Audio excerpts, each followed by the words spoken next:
The teasers dropped. The fandom went silent. In an instant, the entire K-pop world was turned upside down. A single image of handwritten text uploaded to social media.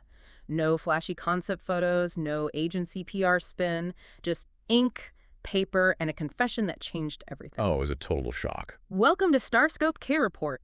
Join Eric and Minji as they ride the Hallyu Wave, uncovering the biggest K-pop comebacks, sharking industry controversies, and major K-drama updates. From internet-breaking rumors to historic chart milestones, we dive deep into the world of Korean entertainment. We really do, and today's mission is just, well, it's massive. It really is. So today we're doing a deep dive into the headline that is currently breaking the internet right now. Yeah. The post simply titled, "I Found My Forever," where former FIESTAR member Linzy announced her wedding. Right, and we're not just looking at a single announcement here. We've got a whole stack of sources to go through. We do, yeah.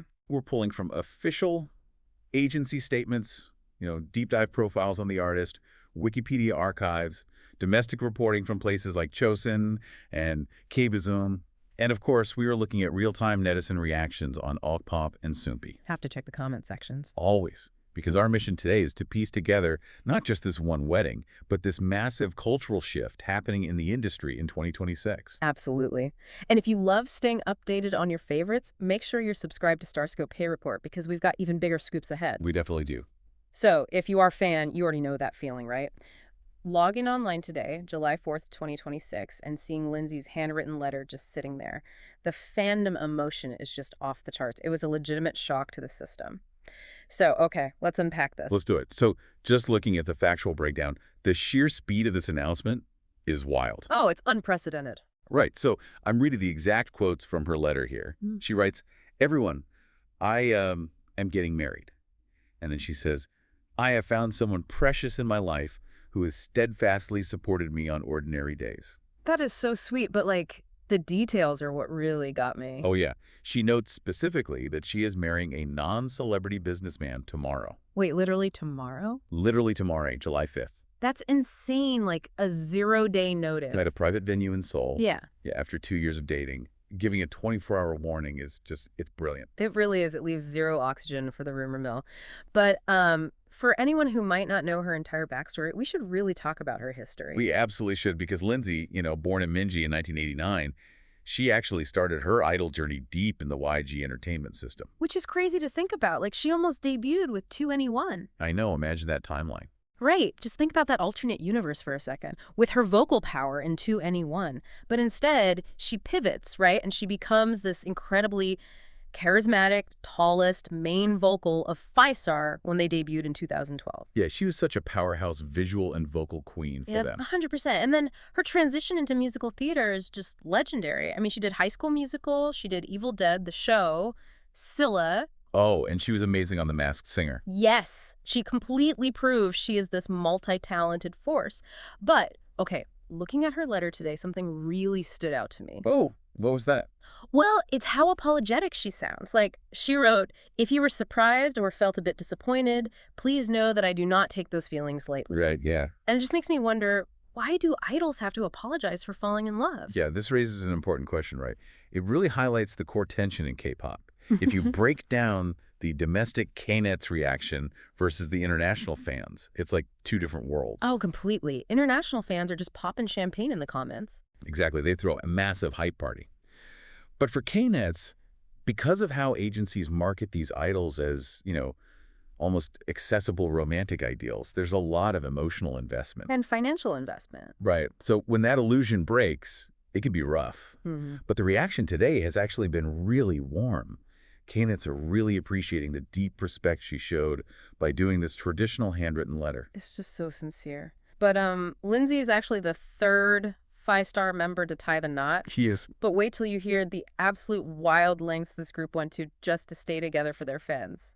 That's coming up next. It's honestly one of the best stories in the industry. It really is. So, connecting Linzy's fierce loyalty in this letter directly to the history of FIESTAR, you really see a pattern. You do, because FIESTAR's history is just a masterclass in dedication to the fandom. I mean, if we walk through their bumpy road, they debuted in 2012 with Vista, right? Such a good debut. And they had that IU collab, Sea of Moonlight. Yes. But then 2014 happens. Oh, the broadcast ban. Yes, exactly. MBC bans their song One More because of supposedly risque lyrics. Which is just devastating for a comeback. It completely derailed their momentum, and eventually they disbanded in 2018. But even through all that, their sisterhood was so tight. Like, I always think back to that 2016 interview Linzy did. Oh, the one where they tried to bait her? Yes. Members Hallyu and the maknae, Yeji, were going massively viral, and the interviewer flat out asked Linzy if she was jealous. And she completely shut it down. She completely rejected it. She was basically like, we're family, we went through hard times together, there is zero jealousy, just pure fandom pride right there. It really was, and that bond is exactly why the miraculous 2024 reunion happened. Oh my gosh, let's talk about the reunion. Right, August 2024, their 12th anniversary. Mm-hmm. All the original members, Jae, Linzy, Yeji, Hyemi, and Hallyu, they all return. And it was entirely self-driven. Entirely. Hallyu personally bought the copyright. Wait, I have to stop you there. Yeah. That is just insane. She invested her own money from her Chinese live commerce gigs, right? Yes. Her own personal savings. Just to produce a remake of their 2015 Black Label track. You're pitiful. It's like, okay, it's like a superhero buying back their own franchise rights from an evil studio just to save the universe. That is exactly what it's like. It's unbelievable. But here's where it gets really interesting. Tell me. Fast forward to 2025. They signed with Bomdol Entertainment, right? Right, finally getting some corporate backing. But then, just 6 months later, the contract ends. So what does Hallyu do? Don't tell me she paid for it again. She invested again. She independently funded an arranged version of their debut track, Vista, for their 13th anniversary. That level of dedication is just unmatched. And if you want to stay updated on legends like this, hit that subscribe button so you never miss a KT update. Seriously, subscribe, because the loyalty of groups like FIESTAR is exactly why we ride the Hallyu Wave together. 100%. But, Linzy following Jae and Hyemi down the aisle is a beautiful moment for the group. But if we connect this to the bigger picture, it's actually part of a massive, unprecedented tidal wave currently drowning the K-entertainment industry. Oh, the 2026 trend. Exactly. We'll explain right after this. So, zooming out from Linzy for a second, this whole year has just been wild.